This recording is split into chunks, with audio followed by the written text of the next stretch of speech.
Welcome back to the interrogation room. I have a special guest. For those of you who've been watching the previous 3 episodes, this is our 4th segment with former LAPD officer Ruben Palomares. And Ruben has described his subsequent hiring, his working as an undercover in the high schools in the 21 Jump Street unit. And then he ultimately went and became a gang investigator working in the crash unit and being assigned to the MS13 gang. And he's described a couple of shootings that he's been involved in and some of the psychological things that he was going through and that changed him. And before we get into the thick of it, I want to make sure we're very, very clear. Ruben is speaking for himself and the things that he went through as a police officer and some of the people in his immediate vicinity that he worked around and some of the things they were involved in. I don't want people to think, obviously that this is a video to throw down the LAPD. Every day I know there's some great officers that go out and never once break the law. They do their job and they do it well, and they will retire with a badge that says honorably retired, like I have.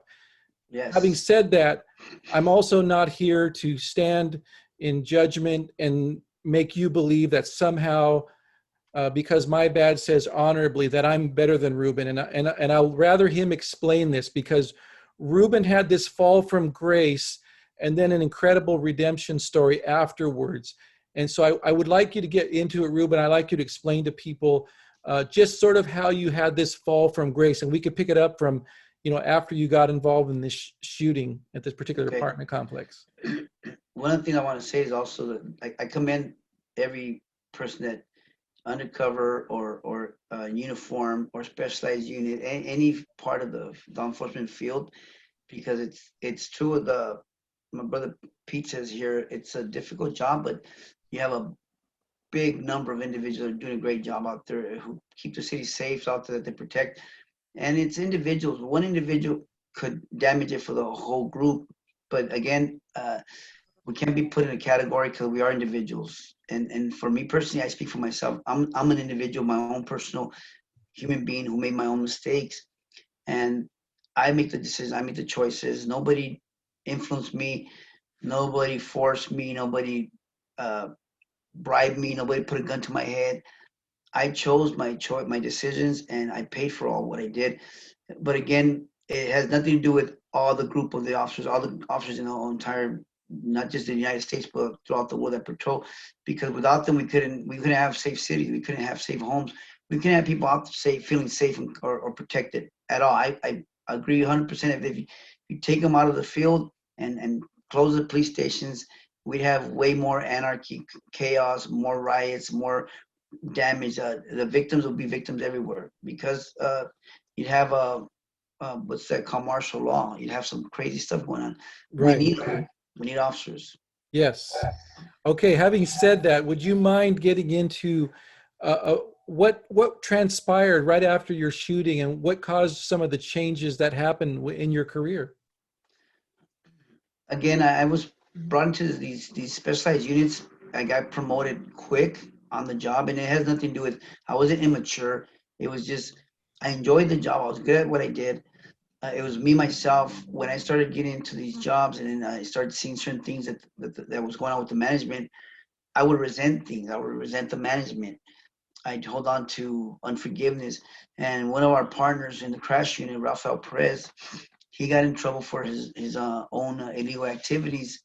He stole some cocaine out of the property evidence room, and then he ended up just selling it out in the streets.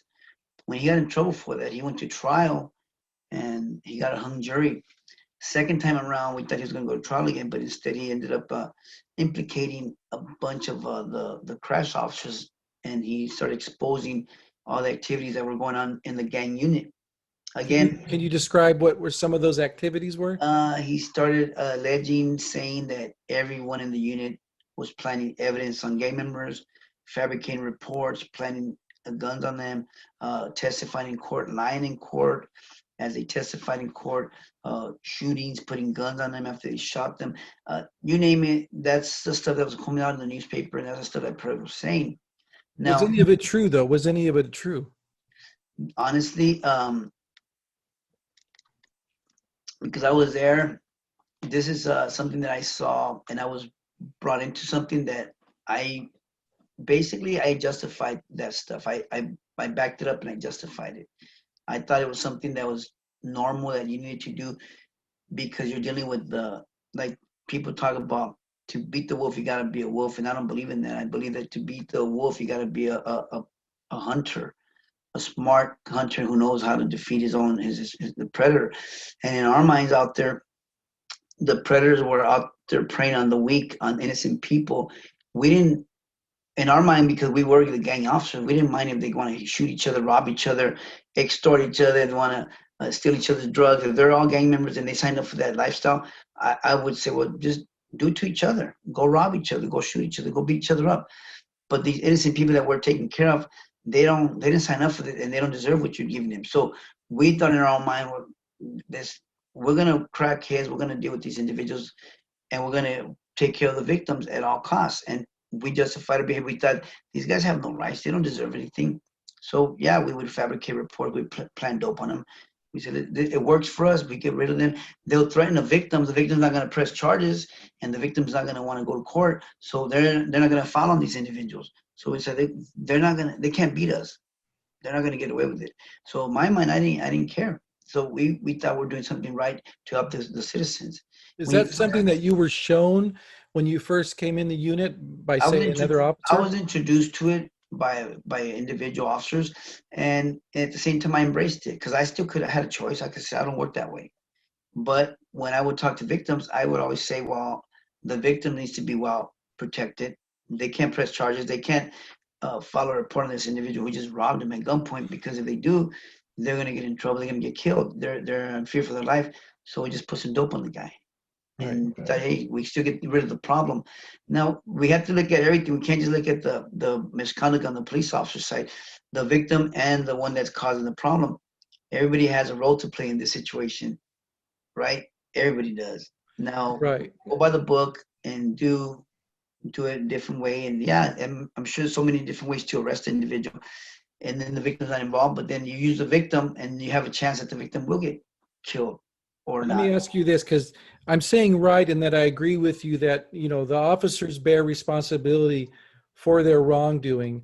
Yes, But I guess what I'm hearing from you is, in a way, you justified it I doing did. wrong to make things right for innocent victims who didn't want to come forward. Is that right? That's correct. I believe that back then. I stood by it because, I mean, I know you're not to preach to anybody, but back then, because I was my own man, I made up my own rules, and I was willing to pay the price for whatever I did. I wasn't afraid of the consequences. I would own all, I'd take the hit, you know, I wasn't concerned about the consequences. I didn't care. When I believed in something, I just went all out.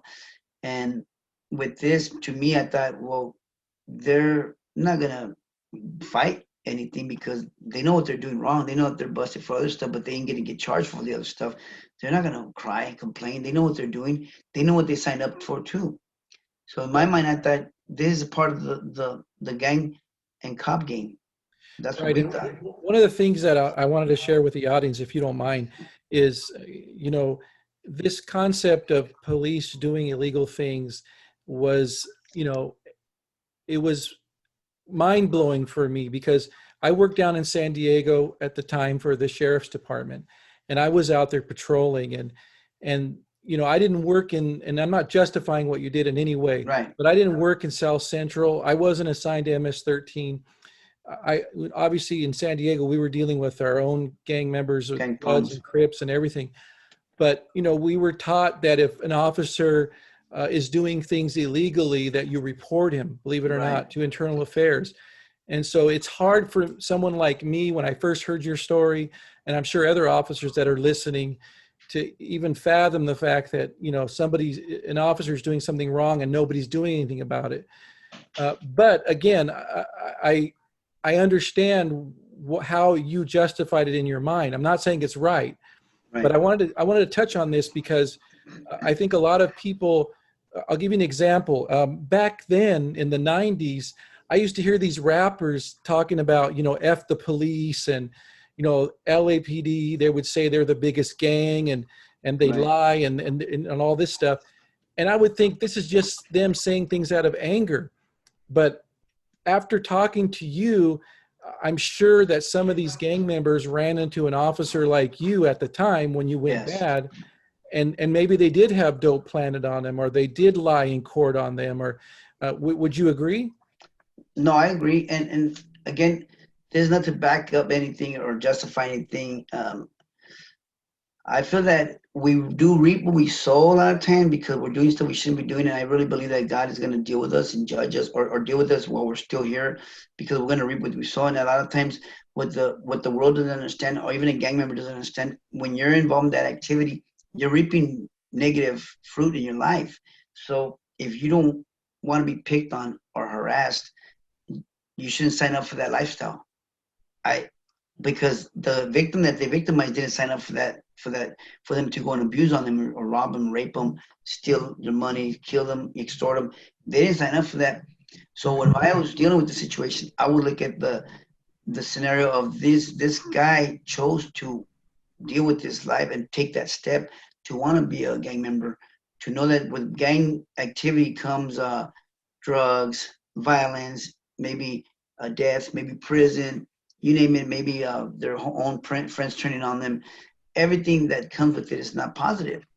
Right. So when I used to see it like that, I said, well, they chose to do this. They chose to Right. sign up for that.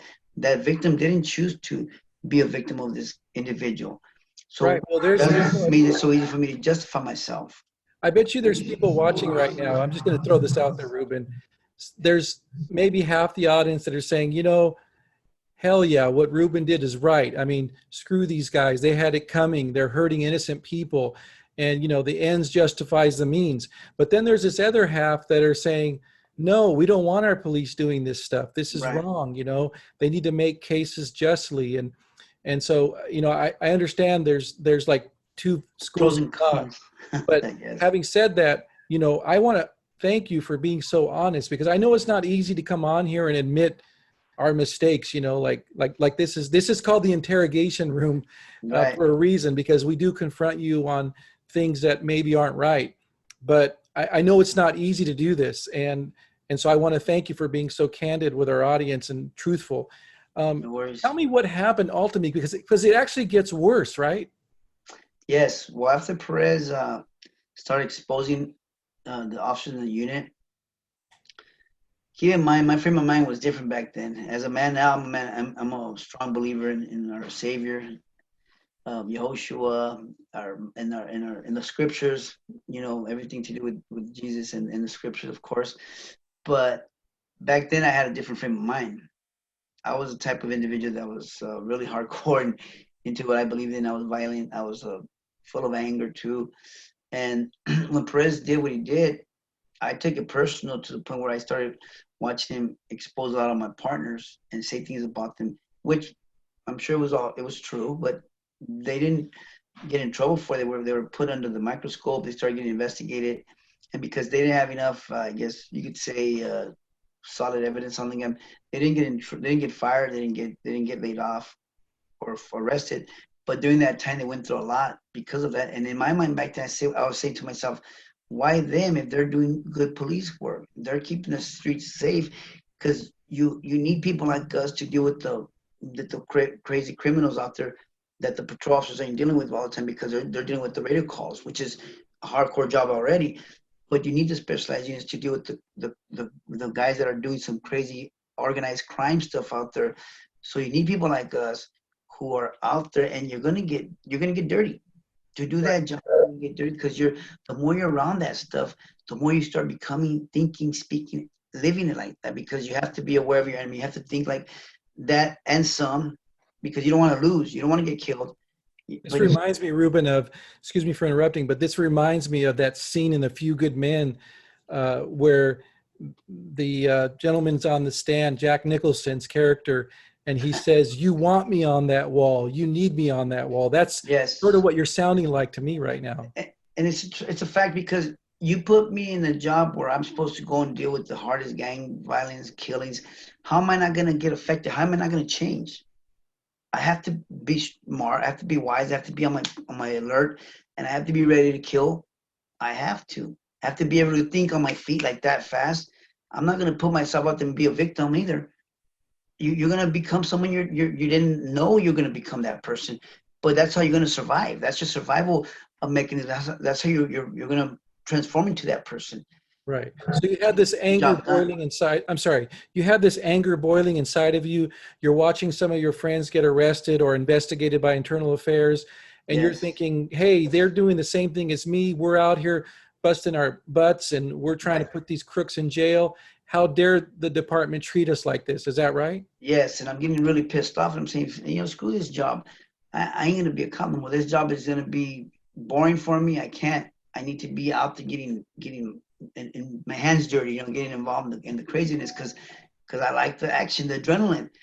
So during that time, I had already interviewed people, and my informants, they were telling me that these guys are making $1 million a month extorting people or bringing in weed. Right away, I didn't even care no more. I said, you know what? Forget this job. I'm going to start robbing these drug dealers and making Okay, well, if you don't mind, I want to stop right there because Ruben's about to get into an area that is going to bother some of you that, basically look at law enforcement and you hold law enforcement in the place that it should be. But it's important because what Ruben's about to say is the truth. And he ultimately paid for what he did. And I want you to do me a favor. I want you to tune in to our next episode where Ruben gets into his fall from grace and his trip to prison. So thank you very much for tuning into this episode. Ruben, thank you. And I look forward to seeing you on the very next episode. I'll be ready.